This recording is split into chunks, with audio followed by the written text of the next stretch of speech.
بعض لوگوں کو رات کو نیند نہیں آتی، شکایت کرتے ہیں کہ ہم کروٹیں بدلتے رہتے ہیں، گھنٹوں لگ جاتے ہیں۔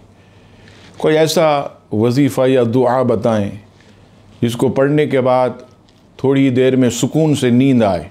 تو اگر کوئی ایسا شخص یا ایسی خاتون ہو جن کو نیند نہ آتی ہو، کروٹیں بدلتی ہوں، تو سب سے پہلے تو باوضو وہ بستر پر جائیں، اور بستر پر جانے کے بعد لا الہ الا اللہ، لا الہ الا اللہ، لا الہ الا اللہ کی کثرت کریں، اس کا ورد کرتے رہیں۔